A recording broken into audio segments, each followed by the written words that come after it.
Good morning, and welcome to another exciting edition of Day 4 with the man, Frank SCALISH.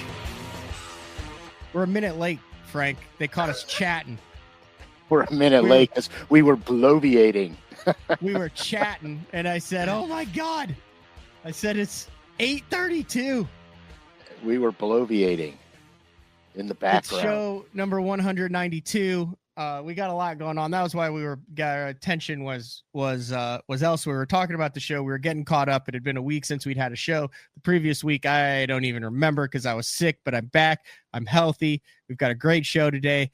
And the 2025 Elite Series season is officially underway, kicked off in Florida. Did you like the start of the season, Frank? Was there a different energy about that first blast off, the first couple hours of competition when you were embarking on a brand new campaign? Yeah, I did. I like the beginning of the season because it's everything is, wiped clean. You're starting over again. It's kind of an adrenaline rush, actually. The funny thing is the worst part about the pro level fishing for me was always the meetings. That was like where all the anxiety and everything would funnel into my world, was sitting in that godforsaken meeting. And I couldn't wait for them to get over. And there was two of the most exciting parts of tournament fishing for me was when they call your number, because that's go time, and the first fish you catch. Mm-hmm. Those are the most exciting, adrenaline rush, the good kind of anxiety where you're just so amped up you can't wait to go.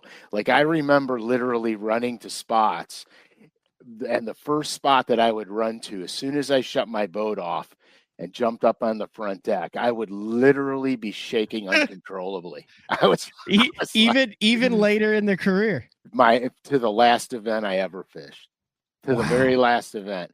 That's all you can ask for, is to have that level. I mean, like, I think I've mentioned this before. I mean, people go years without adrenaline rush. They go to the office, they come home, they get in their routine, and all of a sudden it's 8 years later. I'm not saying there's anything wrong with that, but I think part of the human experience is that adrenaline rush, that excitement, that, where you feel alive. Yeah, it's twisted.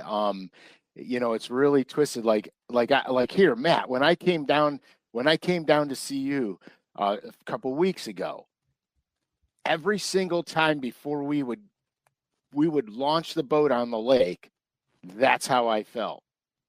The first fish we would drop on, that's how I felt. Oh, I must be dead inside then. But I also felt a little pressure to make sure that we caught him. You're glad you're not here this week. It's like 2 degrees right now and everything's frozen again. Yeah, dude, swear to God, we were negative digits last night. Really? Yeah. So you still get that? I guess you can. Yeah. That translates through the show. I think that's why Day 4 works, is because you're still so passionate about the sport that you love. You're not jaded. I mean, you are, just not publicly. Yeah, no.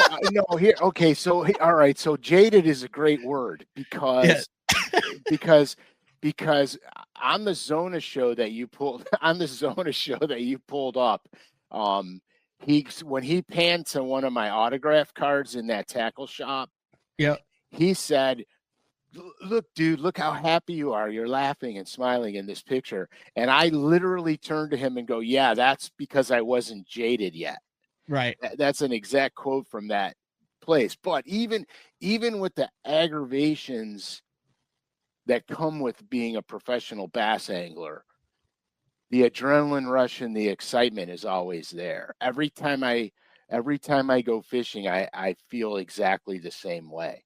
And there's still ups and downs, even though I'm not a competitive tournament angler today. I still have the ups and downs of our sport, like I did when I was a competitor. Okay. Mm-hmm. What I mean by that is, okay, so when I came down to see you, I have a mission. I always have a mission in my head to become a better fisherman, whether it's to become more well-rounded, whether it's to hone in on a technique I don't know yet, or I'm not great at yet. I always have this mission, okay, because I always want to advance my knowledge in this industry, and in the sport of catching fish. Mm-hmm. So I remember when I was driving home from your place, I was going through everything that I was learning about live scope. All right. And I got to a certain point on the road, and I had this moment of severe unclarity with listen, this is true. I believe that would be called confusion. Severe unclarity. Yeah, severe unclarity. So I'm driving home, and I'm going, literally, I'm like, I have made my living with conventional bass wisdom. I could look at a map in 2 seconds and find 100 places to fish. I could dissect water just by, looking at the terrain. Everything that I learned pre all of our technology, I was like, oh my God, I don't need this shit anymore. And I got really upset driving home, and I said, this is not good for me, because everything I do is predicated on conventional wisdom. So I got farther towards home, and I went, oh my gosh, you know what that means? That means lakes that I'm so familiar with and so intimate with on the water, they're now going to become new lakes to me with a new technique. So I got renewed excitement, because I'm like, holy crap, I could go to these same lakes and fish them completely different than I've ever fished them before. And now they're going to become like new bodies of water. Okay. So that was an exciting part. So you see, I still have the highs and the lows of catching fish, even though I'm not competing, but the excitement is still there because I learned new stuff. I got a really good grip on things now. I still love conventional fishing, like watching them guys in Florida flipping all the cattails and bulrushes. Like, I had an adrenaline rush, because to me, the most ultimate day of fishing is when you got 2 rods on the deck of your boat and you're going to crash them. And you know what I mean? So the whole, it's all still exciting to me. Like, it's like crazy exciting to me. And it just never goes away. I've been doing this my entire life, and I'm as excited with the first fish I catch as I ever was excited about it. I don't go out there and get bored of catching them. I just don't. Even when we crappie fished till the very ends of the day, till dark. And it was like, man, I was always bummed out. It's getting dark. We're going to have to go now. You know what I mean? So fast when you're crappie fishing. It does. It's also cool just to see everyone's new wraps, and everyone's tied with 0, and you got the new guys. And I think that goes for whether it's a club tournament, a BFL, an Open, an Elite Series, a BPT. I think it's just cool in fishing, you get to literally, you make one cast and you've got, the whole season behind you and then all of a sudden the next cast that you make, I mean, there is a last cast of one season, and then you literally just make one more cast and everyone's tied.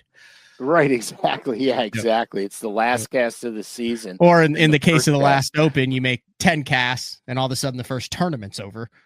Yeah. There's only one day and you got to take off at noon. Yeah. So. That's BS, dude. That is BS, man. Speaking of something that is new, we'll get some drops out of the way. It has been a couple weeks since we had a show.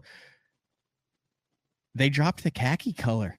Yeah, dude, people were screaming to get that color back. I know that you had mentioned that for me for a little bit, and you were like, dude, we can't say anything about it. They have to make sure they get the color right. And all of a sudden I go to LureNet, and boom, there it is. The khaki series. That khaki color is I don't know what it is about the color, because honestly, it's simple.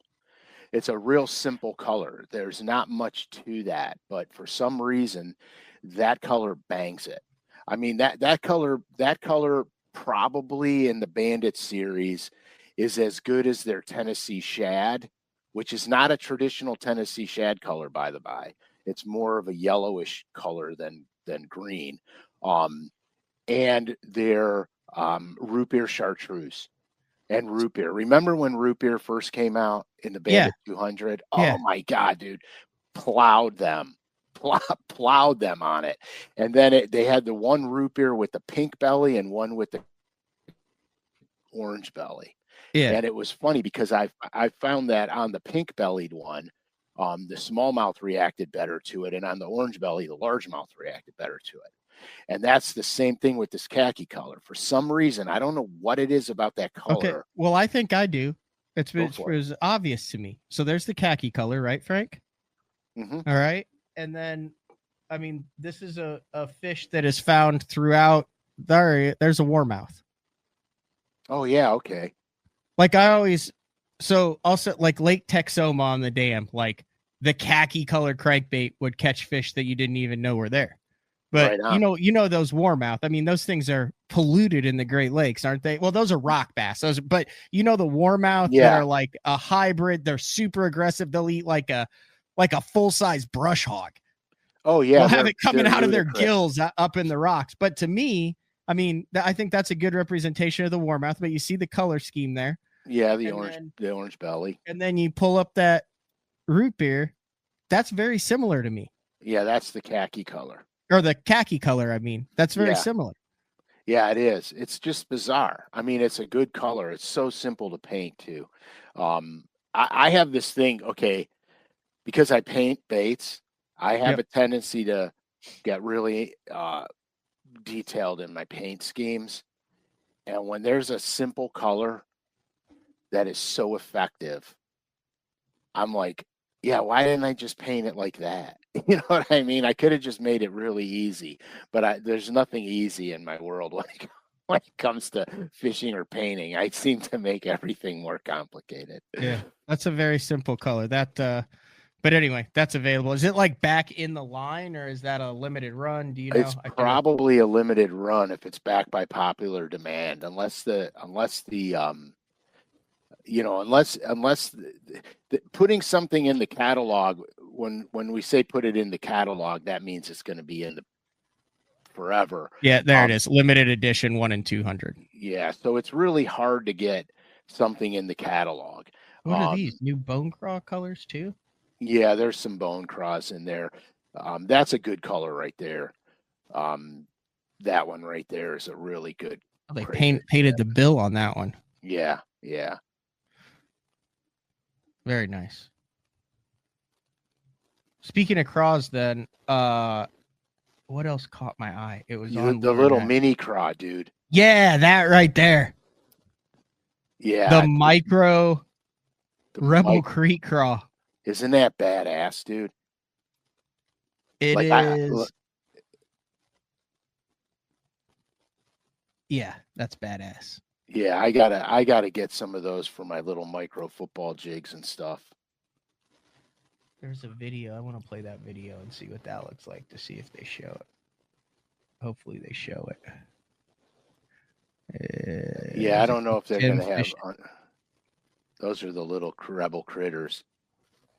I think it's just him fishing off the bank. I want to fish that pond. I've fast forwarded 3 times. He's been hooked up all 3 times. Yeah, that's pond fishing, Matt. You know the drill. I know.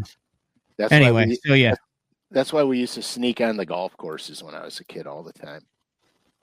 I remember the first jig and pig I ever threw. We had this par 3 golf course. Literally, I can cut through the backyards and be there. And it was this little par 3 golf course. And I used to sneak on all the time. It had 2 lakes on it. And the upper lake had a concrete spillway on it. And it's just a box, just a square spillway, and the water would go in on 3 sides, and the back side of the box was only a foot off the bank, and the rest of it was in the water. So I had read about the jig and pig. I think Bo Dowden won Thousand Islands flipping a black and blue jig in the eel and Bassmaster, when they would have like a 3,000 word article about it with like 8 pictures, and then you literally had to, that was the day. Right. So I was young, man. I was probably 13, 14. So I got some of these things and I ran up to this golf course pond, and I think I was using a 5.5 foot pistol grip with an Ambassador 4500, them big red reels. Mm-hmm. You could barely cast them. I mean, there was like, we're talking zero technology, you know, it had like a ball bearing and a half in it. You could barely cast them. So I got this jig and pig, and I go to this golf course pond, and the first cast I pitch to the outside corner of this concrete spillway thing, and my line tightens up and I lean on this fish, and I got like a 3-pounder, and I'm like, holy crap, I went around the lake with this jig and just massacred him. I just massacred him. And I thought, because, you know, I was a young kid, so I thought, oh, I got the secret weapon. This is all I need to fish. I don't need another lure. This is all I need to fish. You know, back then, you know, it was like when you got your first beetle spin, and you went to the farm pond and you caught everything in the lake on the beetle spin. You know what I mean? Yeah. Everything in the pond. But that was my introduction to my first, you know, jig fish. I was a kid. I could barely cast that stupid pistol grip with that giant freaking reel on it. I'm trying to pull it up now. I had the same thing. So for 3-4 years after college, I lived at a place called the Links at Norman. It had 3 ponds on it, and one of them was like 6 inches of visibility all the time, no grass, clay banks. One of them was clear with matted grass in it. And then one of them was clear with no grass and had a fountain in it. Money. And they all connected via whatever those tunnel things are. Tunnel things. Yeah. But like, I would go, and I was tight with the greenskeepers, and then the guy who goes around and says, hey, you can't fish here. Oh yeah. He was a fisherman, and I would hook him up with vacuum packed crappie fillets. Oh, money. So he would roll around in his golf cart, and I'd be like, hey, Joe, got something for you. you need some crappie? Hell yeah. Boom. There it is. So I was able to fish all of them, but I remember doing the same thing. I would punch in one, I'd throw a chatterbait and a spinnerbait with an orange kicker in the other, and I would drop shot in the third one, and I could just literally walk from my apartment to all the places every single night and blister them. Isn't that awesome? Yeah, and like no bit. So like, it was also weird. Like, one of them had a lot of like 1.5 to 2s, but the muddy one that was on hole number 10 had like 4s and 5s in it. Oh yeah, I'd be living in the mud. Yeah, and they would just truck a spinnerbait. Yeah, that is so cool. Yeah, so yeah, I mean, you know, it's funny. The golf course that I used to sneak on all the time is now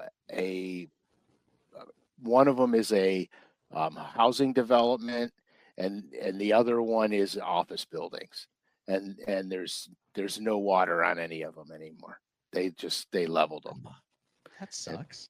Yeah, but it was cool growing up over there, because all I did was I'd get home from school, and the first thing I would do is grab a fishing rod and run to the hole in the fence that I cut and sneak on this thing and just have at it. It was fun.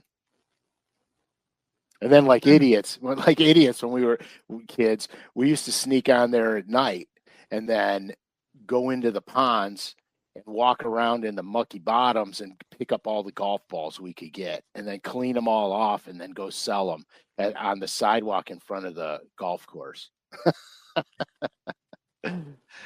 Those were the days. I think it's interesting to me. There's so many more kids that are learning to fish now with the technology on a bass boat, with the high end stuff, with the information, instead of just grab a rod and go figure it out yourself and maybe try something that I go back and forth between which is the quote right way to learn how to fish. Yeah, like some of my best childhood memories. We have a river by the house called the Chagrin River, and back in the old days, and I'm talking about like I was probably 13. Um, my parents, back then, dude, they're like get out of the house and go do something kind of thing. Um, this was like a 4 mile, 3.5, 4 mile walk from my house. And I used to walk to this river all the time and fish almost every day. Huh. And I had, I had spinning rods. Mitchell 300 back then was like the spinning reel of choice. Had all that crap. And I'd go to this river with this inline spinner called a Joe's fly. And I've never basically, heard of that. yeah, so basically what it is, it's a woolly bugger, and it's got a spinner rig in front of the woolly bugger. Okay.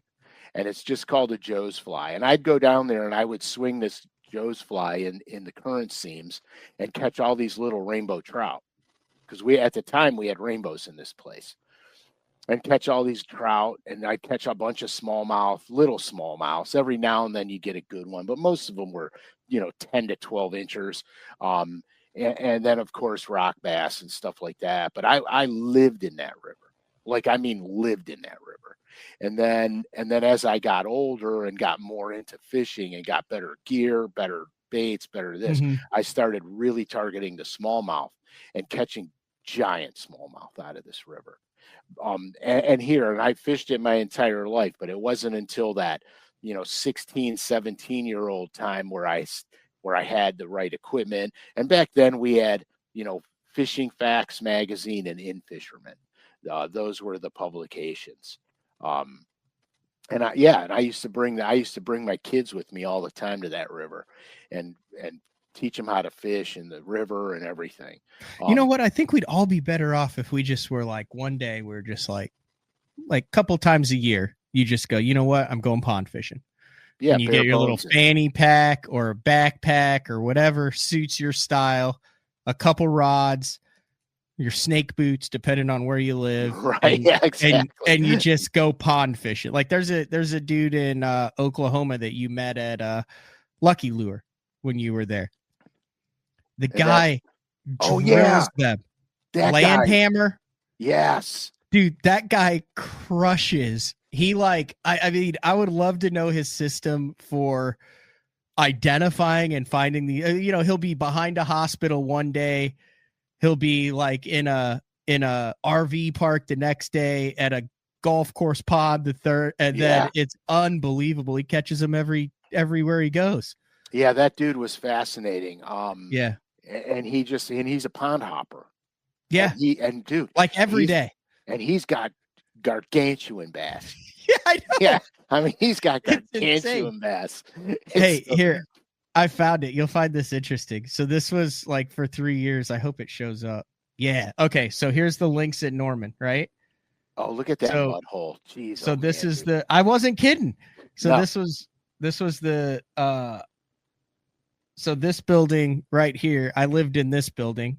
So then I could just walk back here. Look at that mud pit. It was this color all the time. I don't know why. I mean, like orange kicker, zero, like you wouldn't think. Everything you caught out of it was ghost white, but they drained, like half drained it sometimes in the winter. And there were like all these little points had like rock ridges that ran out on them. Oh, for crying out loud. And there weren't a ton of fish, but they would all set up on these little points when it was cold.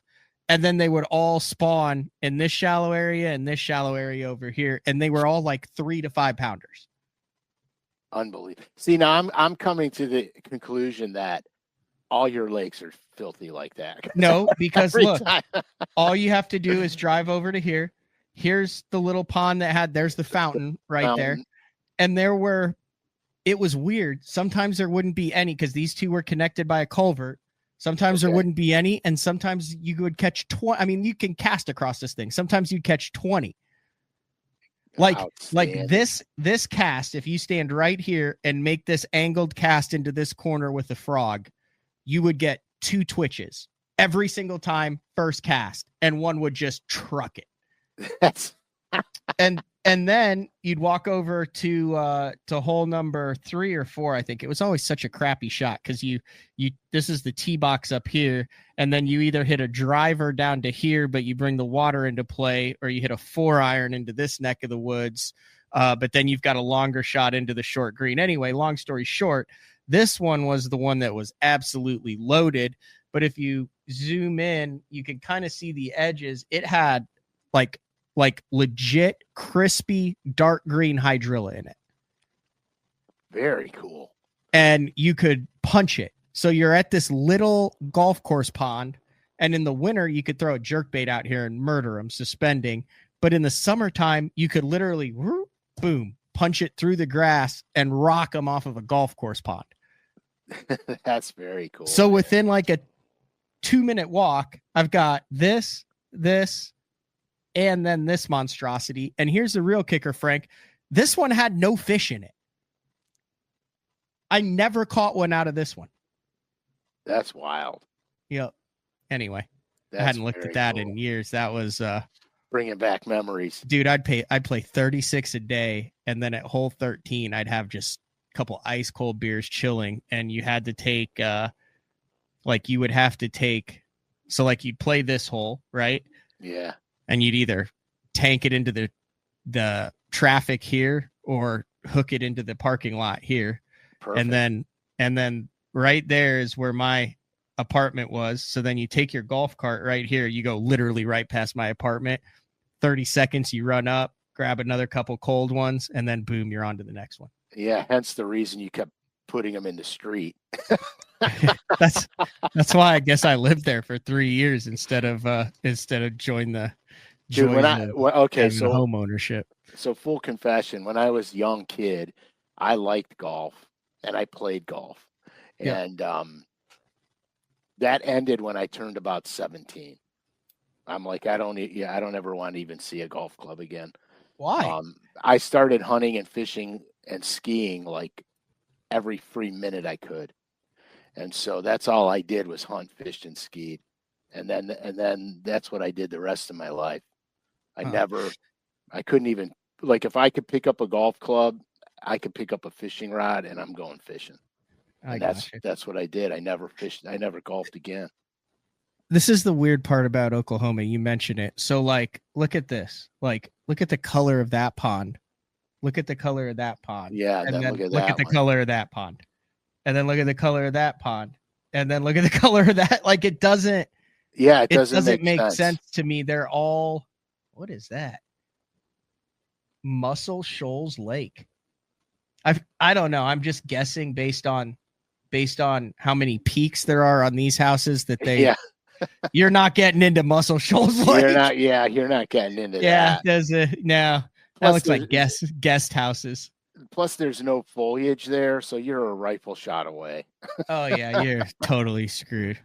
We should do a whole show on just golf course ponds. We could totally do that. That would be really good. We could actually go pond hopping. We could go and we could do trespassing and everything. And see if we could get away with it. I don't know. Here's the thing. Of course, at our age, we go to jail when you're. That's 13. what I'm saying. I think. I don't know. You're in really good shape. I know that my stamina. Pond hopping. The key is just like when you're being chased by a bear. You just can't be the slowest. No. Exactly. So you always invite someone with bad knees or who's older than you. Yeah, but he's got to be gangster, dude. He's got to be tight-lipped because if he gets caught, no, and he could so you're perfect. But my problem is, I think you might be able to outrun me. I don't know for sure. I know that I might be able to outrun you for 5 steps. Then I'd be gasping for oxygen. There's more than enough private ponds. A lot of them are, in parks and things like that we could go. We could go fish and maybe get some. Next time you come down, as long as it's not frozen. Yeah. Yeah, we gotta plan this better. Actually, there's all sorts of stuff. So like this is in like a medical facility, right? The Moore Norman Technology Center. But look at that. You got like riprap, you got all sorts of stuff. Yeah, it's very cool. Very Some cool. of my most memorable fish come out of like little bitty ponds. Yeah, same. Especially growing up. I mean, growing up, that was the name of the game, you know. Plan? What's that? New word? Yeah, no kidding. There is no plan with Matt. I've already come to that conclusion. The plan is here's Matt's plan. Get your ass down here. We'll figure it out. Yeah. Well, I mean, you can't really have a plan when you've got options. Joseph McCloskey said, Matt, you keep eating those everything bagels, you're going to get caught for sure. I have had, it's only been a week. It's been a week, but I have probably rifled through 30 everything bagels in the past 6 days with strawberry cream cheese on them. Dude, okay, so my least favorite bagel is an everything bagel. Like if I'm starving to death and that's the only thing I could eat, I'm going to starve because I'm not eating it. I can't stand them. I just can't. I've got poppy seeds in the studio. Hey, the bugs got to eat too, man. You know what I mean? The bugs got to eat too. I think I'll eventually that'll have to run its course. Like Taco Mayo. Have you ever heard of that place? No, we don't have them here. It was on the meal plan in college, and I have not touched Taco Mayo since college. But I ate it every day for 3 years. That's why you don't touch it anymore. Because of that. So I mean, I didn't realize this would be so controversial, but I'm getting a lot of feedback on the the onion and strawberry. That sounds not good. No, I don't. Like an onion bagel?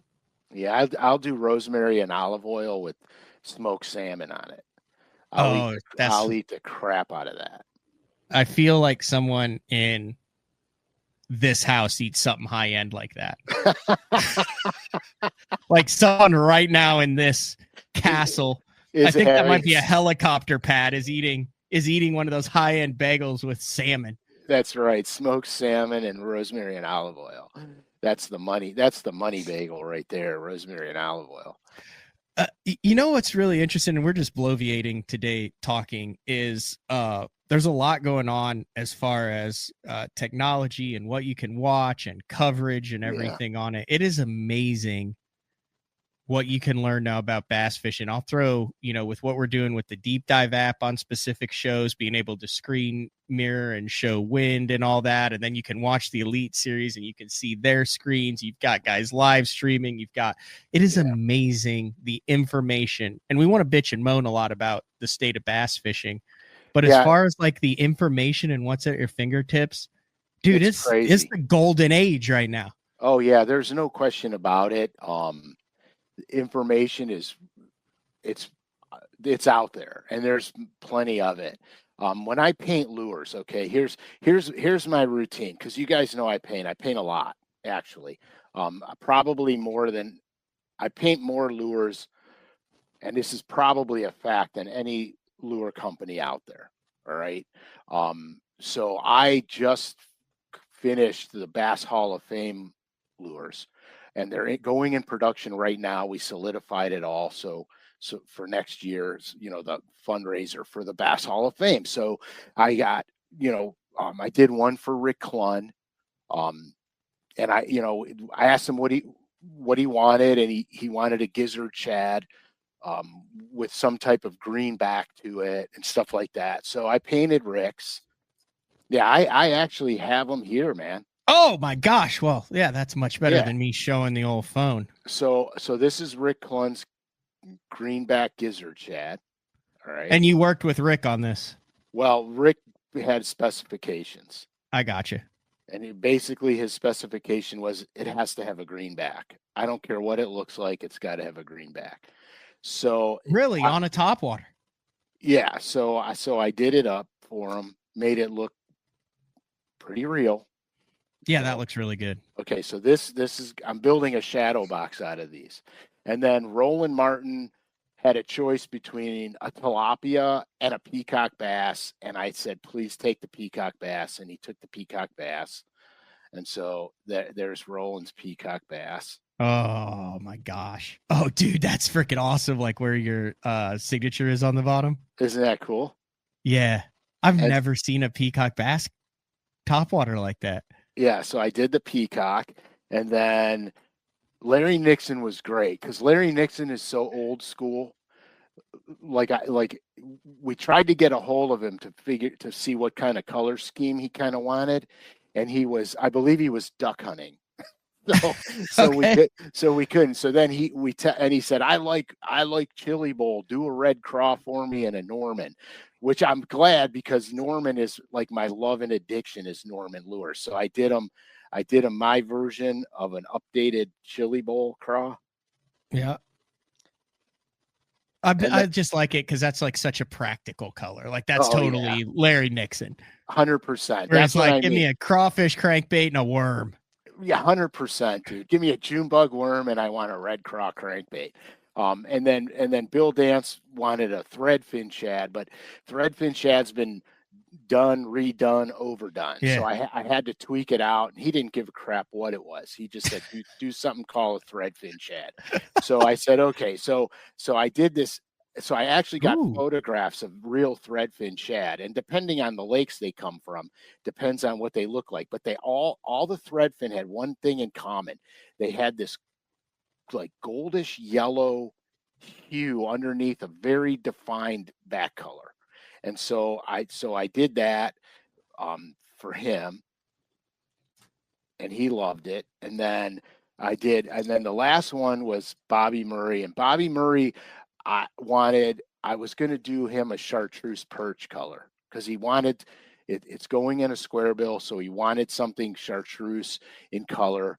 And I did this perch color, and when I painted the perch color, I'm like, oh my God, I've got to have that in a Norman NXS because that is a smallmouth killer. So he didn't want that color. He wanted a bluegill color. And I was so happy because I pulled that and I'm putting it in Norman's down the road. But here's the bluegill I did for him. It's a chartreuse bluegill. Now it's faded chartreuse. It's not a vibrant chartreuse. It's faded. And then I did that purple on the back of it. Oh, wow. Yeah. Yeah. So that's Bobby's color. So here's the deal. So when I paint, okay, I blare the radio in the background, got my airbrush going, I got everything going, and I got the radio on. And there's times when I'm sick and tired of listening to the radio. So I put on all the fishing podcasts. So I got a little box where I put my cell phone and it amplifies it. There's only one or two out there. Must be hard to find them. Right. So I have this little box. My cell phone goes in it, and it's like an amplifier. So it literally puts the noise right in my face, so I can hear it. And the other day I was listening to random stuff, and I started hearing a lot of whining and complaining about stuff going on, and I was getting kind of annoyed.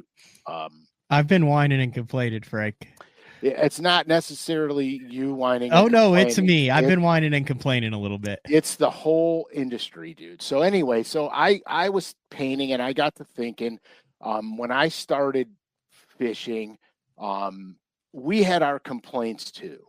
We had our rule changes that we were upset about. We had hikes and entry fees that we were upset about. Very not unsimilar to today's tournament world, okay? But back then, Deadliest Catch came out. We didn't have the fishing stuff truly that we have today. I mean, we had some on some of the outdoor networks, but if you didn't get them, if you didn't subscribe to them, you didn't get them, and blah blah blah. Anyway, so Deadliest Catch comes out, and I was in love with Deadliest Catch. I watched it all the time. My favorite boat was the Time Bandit with the hill strands. Like, they were out of their minds. Oh, they were a disaster. And then I find out later that those guys just flat out like to fish. They would go bill fishing, bass fishing. They fished. Okay. Those two brothers fished. So lo and behold, Jonathan and Andy, I think. Yeah. Jonathan and Andy. So lo and behold, they're coming to my neighborhood at a giant bookstore that we have here. Wait, when is this? Now? Like soon? No, this was way back in the back day. when. Okay. Way back when I started fishing. And so I said, Rach, we got to go there.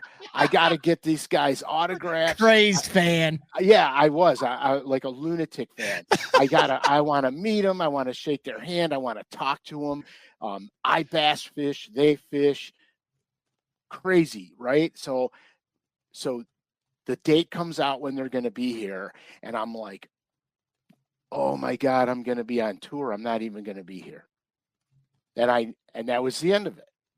Never thought about it again. So to surprise me, Rach bundles up all the kids. And at the time they were, little dudes. She bundles them all up. She stuffed Frank Jr. in the trunk. Yeah, exactly. Drags him behind the car. Give him a Capri Sun and tell him to shut the hell up. Yeah. Yeah, maybe back then it might have been a tab. So the astronaut drink. So anyway, a Go-Gurt. Yeah, Go-Gurt. So anyhow, so to surprise me, she goes there. She gets to meet him with all the kids, and she got me. Oh, book. Hell yeah. Okay, she got me the for book. The iTunes, Time Bandit, Two Brothers, the Bering Sea, and One of the World's Deadliest Jobs in a hardback. Yeah, so she got me the book. So I have this book literally in a place where it will never get damaged. So last night, because I was listening to a good friend of ours podcast, and there was a lot of whining going on, and I remembered what Jonathan wrote to me in this book, and I thought, how perfect, because when I fished on tour, that was kind of my mantra. And so here it is. I'm not even going to say it. I'm going to try to see if you guys could read this. What's it say? It says, Frank, shut up and fish, Captain Jonathan. And then Captain Andy said, fish on. Dude, right. That is badass. Right. So my whole thing was the shut up and fish part. Okay. And so that's what I thought about. So I just thought that I would share this with you guys today, because shut up and fish, man. Just go out there and catch them. That's the only thing you got to worry about. To all the people out there, just go fishing. That is fantastic. Yeah. Didn't you get another book too that you were showing me before? You got to show that. Now's a great time. Yeah. So a fan sent me this book, and the guy's name is Dan Harpool. Yeah, long-time listener. Long-time listener. So he sends me this book. It's called The Little Book of Leadership Wisdom. Okay. And he wrote it. Yeah, it's a culmination of a million quotes from philosophers, from the Bible, from scientists, from everywhere. It's a million quotes. And he wrote in here, and I at first his writing, I didn't know if it was a 9 or a 2, but he writes, dear Frank, love all your content on BTL. I grew up at Table Rock Lake, and I'm still fishing at 72 years old. We're trying to decide whether it's a 7 or a 9, but if it's a 9, Dan is the most with youngest it, 92-year-old did the bet, because he looks like he's like 60. Yeah. And so that's what he sent me. You are a leader, and I hope you enjoy my book. Best regards, Dan. Right. So I actually read through this. You could blow through this in 10 minutes. Some of the quotes are great. Or you could slow down and really let it sink in. Yeah, exactly. Exactly. What are you, a speed reader now? Do you remember when speed reading was a thing? Evelyn Wood had speed reading course. My father took that course. Really? And he would brag. He'd go, I could read, 2,000 words in 2 minutes and this and that. And I go, yeah, Dad, how's your retention? Can't tell you what I read, but I can read it. Oh, dude, I was so into this back in the day. What, speed reading? Oh yeah. There was you know how I like the as seen on TV. Yeah. Don't you remember this guy? He had if he's efficient, if he happens to be out of the 6 billion people on Earth, one of the thousands that are watching this, I apologize in advance. I always thought the host of this guy had a very punchable face. He was always like hawking. He was hawking stuff. You know what I mean? Like with a late night. But he just had a face that it seemed like he knew that we knew that he was pulling one over on us, but he was still going to sell it to us. Yeah. Are you pulling it up right now? Absolutely. All right, here we go. Howard Berg, the world's fastest reader in the Guinness Book of Records, demonstrates his mega reading technique on national. That guy. You read this. Anybody who gets this course from yours can do what you just did. You already have the ability. I'm just showing you how to release it. Now, unlock your natural ability to quadruple your reading speed and remember everything you read with the amazing Mega Reading Home Study Course. I highly endorse and recommend this program. Howard is the world's fastest reader. There's nothing out there like it anywhere in the world. It'll work for anyone about 8 to 10 years and up. If you have a student in your life, yeah, that's Matt. Like, get out of town. Novel. Are you You'll kidding learn this me? information, Like, you'll look at read this. it quickly, and you'll be able to recall it. It's such a bunch of bullshit. Come on. So you can virtually photograph pages as fast as you can turn them. Imagine how much time you'll save reading books, magazines, and newspapers in a fraction of the time. For business, school, or pleasure, anyone can release their super mega reading ability. Here, I could do that. Look, hey, watch this. I'm going to go through the Time Bandit book right now on air live.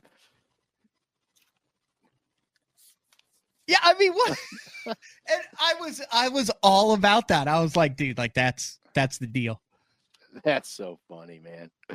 That is so funny. And then I would go buy 95 boxes of trading cards, so I wasn't a loser for $39.99 from Wild West trading cards. Wild West, I remember those. So I could be the man. You know, we were talking earlier, I'm not digressing from this comedy, but we were talking earlier about technology and how far it's advanced in our industry, right? So everybody knows that I'm not a technological whiz when it comes to the computer or my cell phone. I mean, I get by, all right? I get by. But you always make reference, call Frankie, right? He'll show you how. So Frankie on Frankie's Frankie has a YouTube channel, and he's releasing a video that he put together for guys that are getting into lithium batteries, and with all of our locators now, he created this bunch of tables and stuff that show you what kind of amperage your stuff is using, so you can pick the right size lithium batteries and stuff for this. He's going to release the video today after the show, and it's amazing because when we were setting my boat up, I'm running my stuff off of a 125 amp battery, and I said, "Are you sure it's going to work?" And he just pulls out his cell phone and starts calculating crap. And then boom, he goes, "Yeah, you're going to have over enough. You're never going to have a problem." And I've never had a problem. And I'm running 3 12-inch units off of this thing and starting my boat with it too, and running live wells. And I've never had an issue with it. Okay. And so it's really interesting because I would never have known what I needed, and I would have probably bought the wrong battery, and lithium batteries are expensive, and it saved me a ton of wasted money, because if I bought it and it didn't work, then I would need another one. So it's a really cool, all the graphs and everything are really cool in there. And the other thing about technology is this, okay? When I was rigging my boat, when I bought my boat, it had a static jack plate on it, and I wanted a hydraulic. And I was irritated because The static plate that was on it, it's a good plate, but I had to get rid of it because I needed a hydraulic. So I got the hydraulic jack plate, and I got an Atlas is what I got. And when it came in, the wiring harness was no good on it. It didn't work. And Todd, Frankie, and me were tearing the boat apart after work in Todd's shop. And we had the motor off the boat. We had everything off the boat, and I had no wiring harness that could work. It was gone. And so I was freaking out because I get high strung when stuff goes awry. I mean, I'd be high strung if my motor was detached from my boat as well. That when stuff goes wrong that I can't fix, I get like a lunatic. So Frankie goes, "Relax, Dad, I'll be right back." And he takes off. He runs to a bunch of auto stores. He comes back. He's got a ball of wire. He's got rheostats and all these little things. And he made a harness. Yeah, it was a bad relay. He made a harness. Okay. And we put the harness in the boat and everything worked.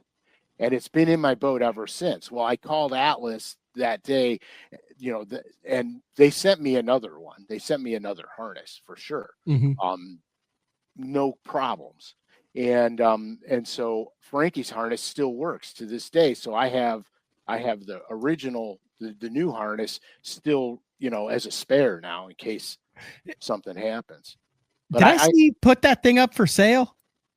Yeah, he put his bass boat up for sale. He's looking for a new rig. Dude, that thing is like the cleanest bass boat I've ever seen on earth. Yeah. So can I make him really mad right now? I make him mad? Okay. So I told him, don't sell your boat. I said, your boat is mint. I wouldn't sell that boat for nothing. And he goes, you don't understand. I'm fishing. I'm going to try to fish on the different level, and I got to have new stuff. And I get it. But I'm like, run your boat until you qualify for the elites. Run your boat to the ground, dude. Blow the motor up and then repower it. It's like you could always repower it. The boat it's mint. And it's like, he's like, I know. I was looking at all of it and I was like, good Lord. Like, what year is it too? It's old. It's a 14. It's a 2014. So it's not even that old. Mine's an 09. Mine's an 09. Yeah. And it's mint too. Yeah. And it's like, and so I'm just like, but he's not, I get where he's going with it. I get where he's going with it, but I'm like, dude, I'm not sure I'd buy a new boat at this moment in time. You know what I mean? Are we going to let Junior explain himself? Oh, Jesus. Here we go. So explain to us why are we wanting to get rid of the mint legend and get in a new vessel here, Junior?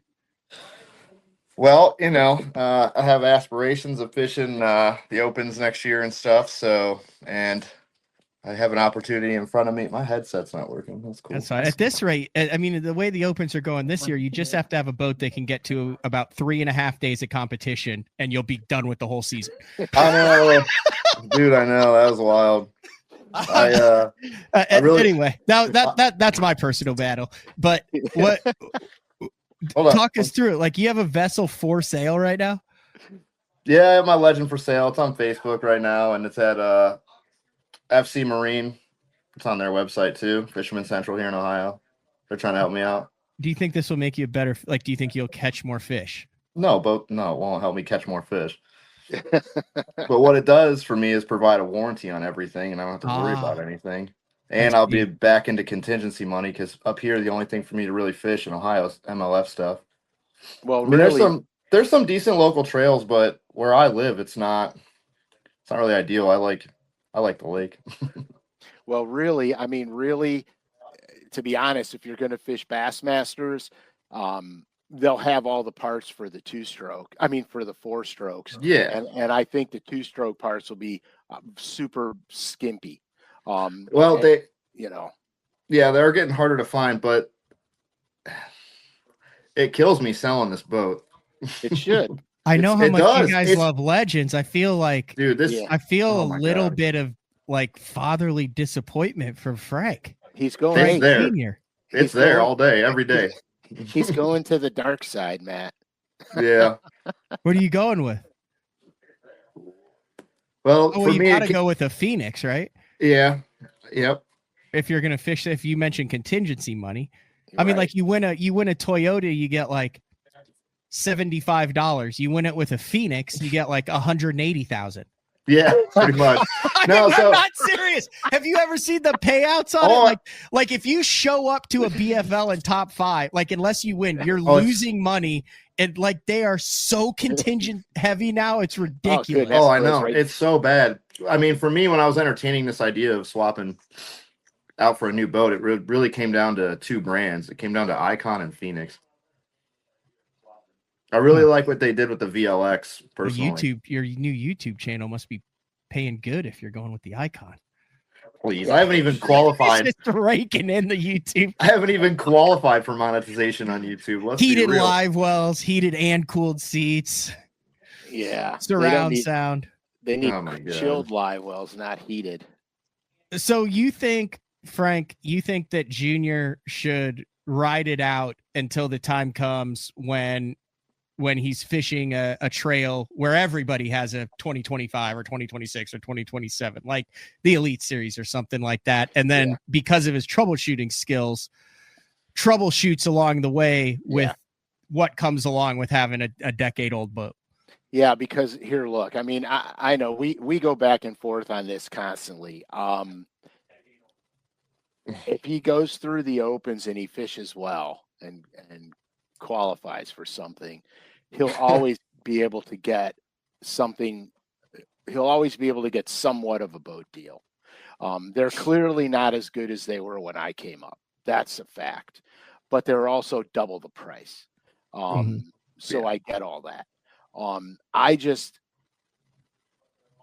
man, that boat's just so solid, dude. I've driven his boat 1,000 times. It is freaking nice. Now, I've never seen it in person, but I will see it at the St. Jude in May, right?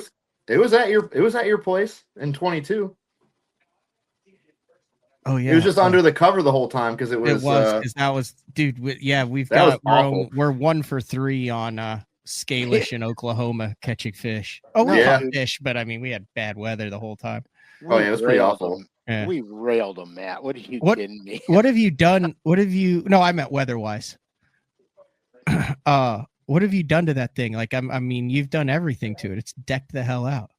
Yeah, it's pretty updated. It's just, the major complaint I get from guys is just 4-stroke. Yeah. I'm like, okay, well, either buy it for 38 with no 4-stroke, or I'll sell it to you for 58 with a 4-stroke. Take your pick. Yeah. If you want to disappoint Frank SCALISH and make Junior a very happy man, where can people go to purchase this vessel? You can look it up. It's all the information's on fcmarinegroup.com. It's also on a bunch of the Facebook sites. Just go to my Facebook. Who just said that? I should buy your motor for parts. You should buy my motor. Why don't you just sell yours, Frank, and then upgrade to Junior's boat, and then you should do that. 6-year newer he'll boat. Never do it. Everything is completely rock solid, and then that's your boat for life. Then I mean, you run that thing for the next 20 years. Because my boat's bought and paid for, and I like not having boat payment. I got you. You could still not have a boat payment. Yeah, but I like mine. Trust me, Matt. I've done math. I've tried to figure out if I could do a new boat and put the Legend in storage. That wasn't my idea. That was Trailer Rick's idea, and I feel like he may have made that comment just to stir the pot for his own amusement. He might have. Knowing Rick, he's stirring. Rick's a funny guy. Muddy waters, man. So, all right, we'll let you go, Junior. I just wanted to bring you in for a minute, just so you didn't get completely just so you could say your piece. I appreciate it. Thanks, man. I'll see you. Whoa, that's coming up quick. Yeah, on the Mississippi River. The old Dick Hiley St. Jude Bass Class. Yeah. You're fishing with the Juice's jigs, like that's the one and only, the highest sought after, high end custom tied hair jigs in the world. The Juice's jigs. Yep, I sure am. Wow. Who's going to run that show? I feel like that might be an issue, Junior. It's not a problem. You ever been on the front deck of a boat with Juice? He's like a rabid squirrel. We fished together. We had a lot of fun together. When I stopped in Oklahoma on my way to and from Mojave. Is he not fidget? He's real fidgety with me on the front deck. Like he's always shifting his weight. Like I'm dialed in on a fish, and then all of a sudden, just a heavy shift to the right. No, he must just do that to you because you're friends. We were moving and grooving good on the front deck. We'd hook up, he'd step back, I'd step up, and vice versa. We had a good rotation going. We were hammering on him. Oh, all right. This is the best crappie fishing trip I've ever had in Oklahoma. Oh, fantastic.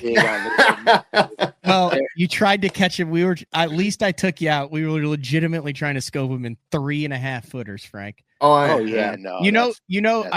So you know how bad it was rolling on the lake that we drove an hour and a half to, looked at the ramp and said, nope. No, we did. It we got there. We're like twice as bad. It was blowing the exact same direction, twice as bad. And we took Junior out to try to catch a giant, and we're literally taking them over the bow in 38-degree water. Yeah, that's money. And we caught 2. It was pretty awful, but it was fun. All right, thanks, Junior. Yep, thanks. Adios. Didn't know you were gonna. You're a sneaky guy, man. I didn't know I was gonna do that either. You're sneaky, man. I try. Dude, we caught the living crap out of crappies. I know. I'm just talking about weather-wise. Oh yeah, the weather was dog crap. This reminded me of this one. All you had to do was go to wildwestdeals.com and pull the trigger. $39.99. What's wrong with me? Why am I a loser? Why am I worth nothing? Because you didn't buy this for $39.99.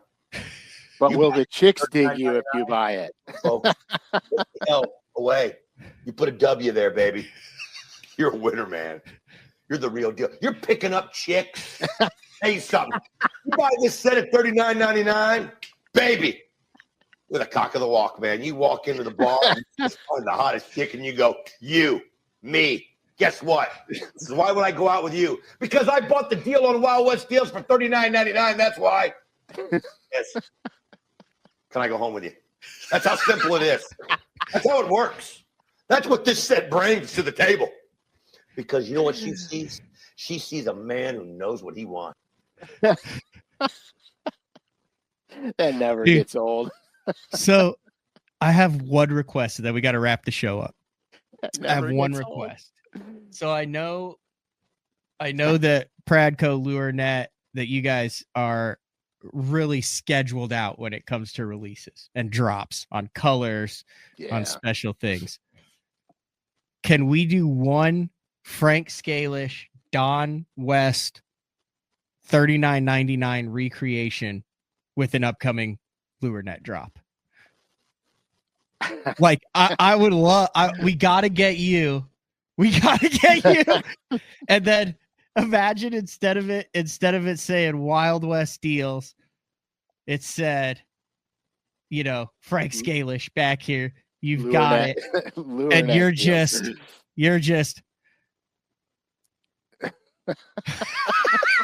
Dude, you thought we sold out color number 7 and crashed the site in 3 minutes? That hits. I got there is a color scheme coming out in a particular bait that I won't get into detail, but it's probably going to drop very soon. I think the crowd's going to go wild over What's it. That poltergeist body spinning frog with the buzzbait legs? Oh, the Rebel. Dude, you do an infomercial like that, and there's guys that are out there throwing the that sells out instantly. What is it? What is that one? Is it the it's buzz a Rebel bait? one. It's Rebel. Yeah, it's the Rebel. It's the buzzbait one where it's like rock hard, but then the legs just literally spin around the torso. Yeah, go to Rebel and look up their frogs. It's in there. That's so funny. I feel like if you did Wild West Deals on that bait, there it is. You will pick up chicks. You'll go to the bar. You'll pick up chicks. All you Good say deals is, don't get by you're me, coming mate. home There with it is, me. the Rebel Buzzing Frog. Look at that thing with the double hook, just so you can get doubly depressed when they miss it. You're heartbroken. I say that and say that is a legendary lure, and I have caught fish on them. You know what? It's just a buzzbait. It would totally work. Yeah. Lincoln's already got the script for you. Do you want to be loaded to the cork? You want to experience it from having one shoulder?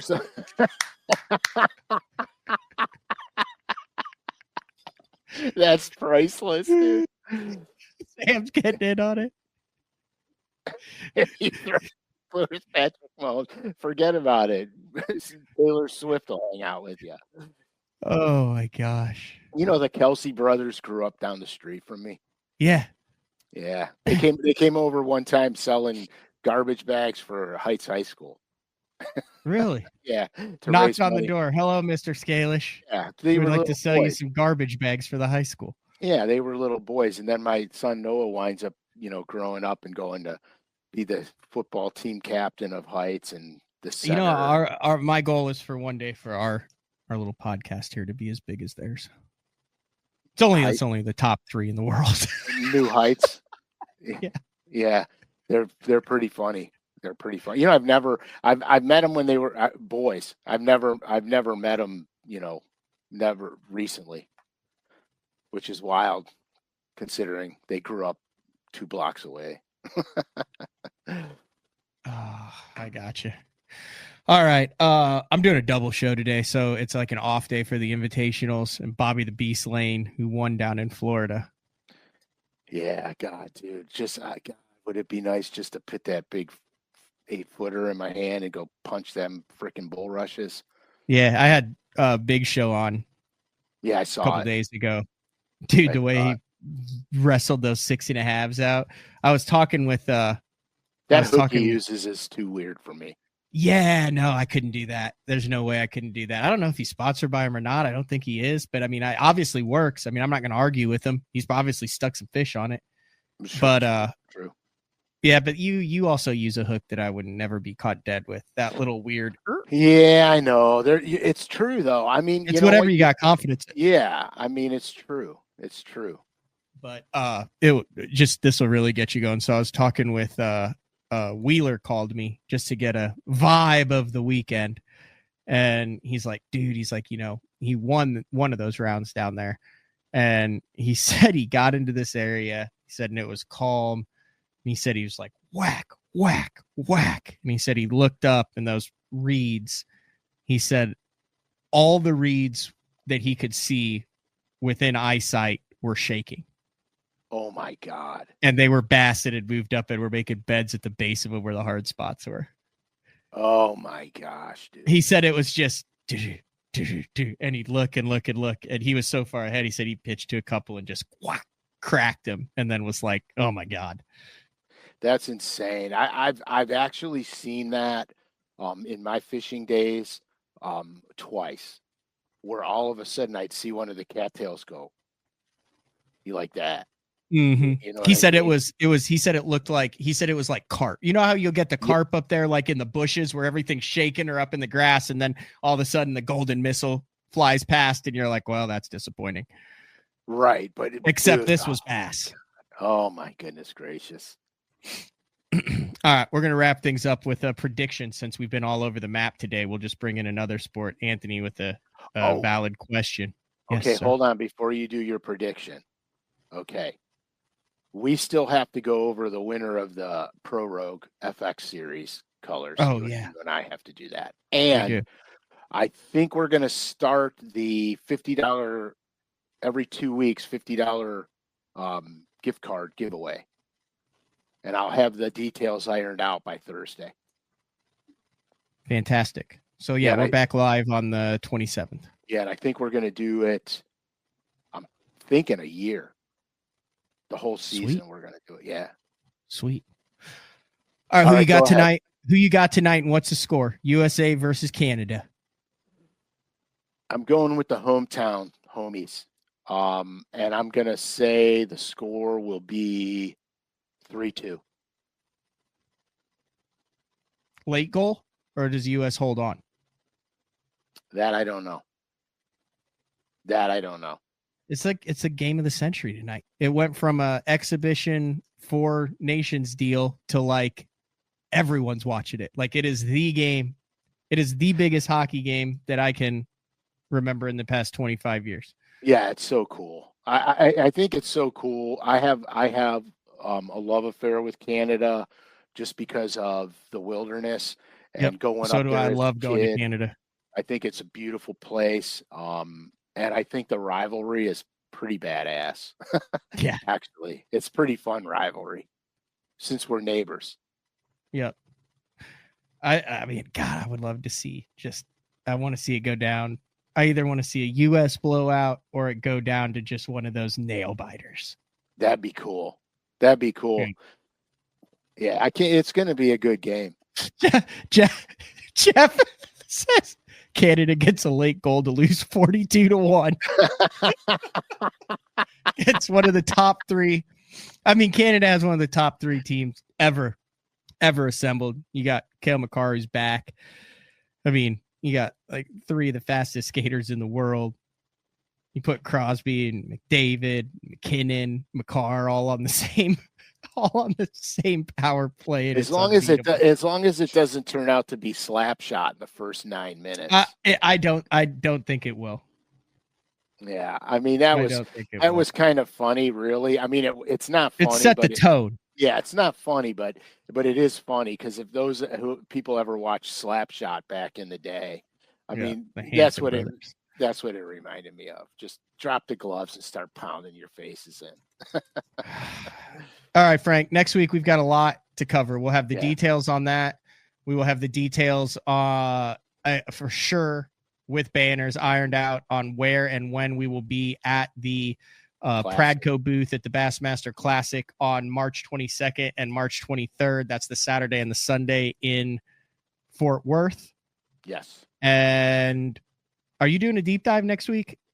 We're going to do a quasi semi deep dive. I think we're going to use some maps, the deep dive app. We're going to do a few things.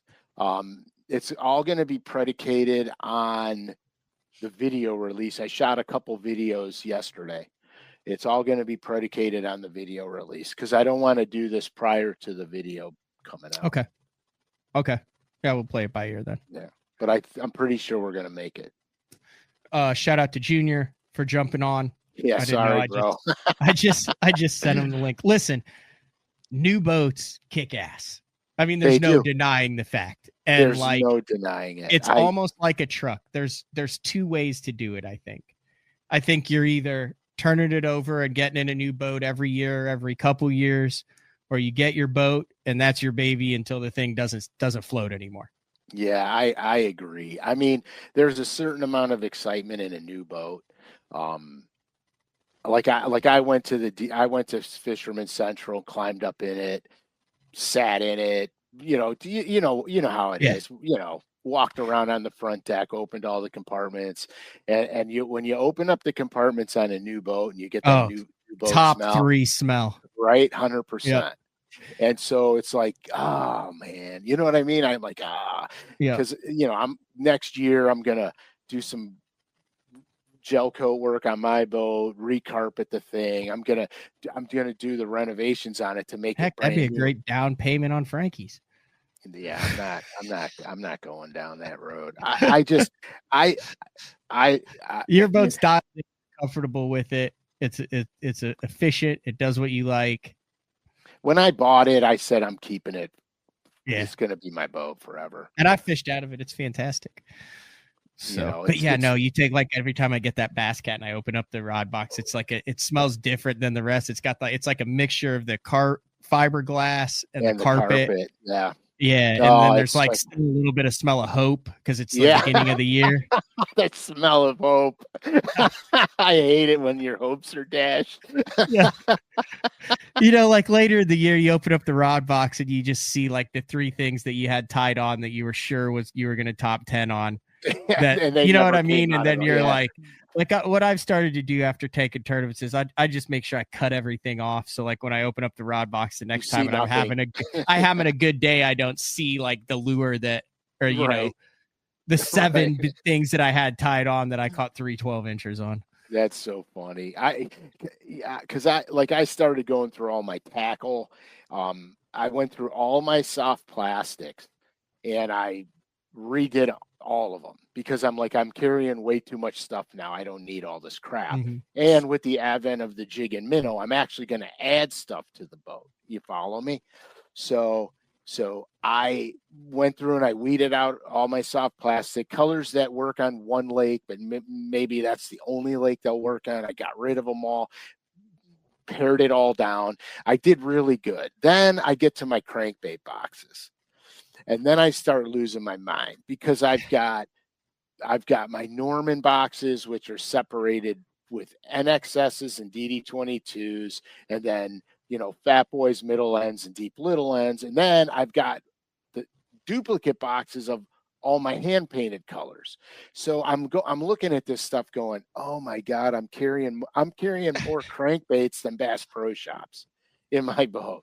This is crazy. And I don't know how to gear them down because I can't get rid of the mainstays and I'm not taking out my painted ones because I catch fish on them.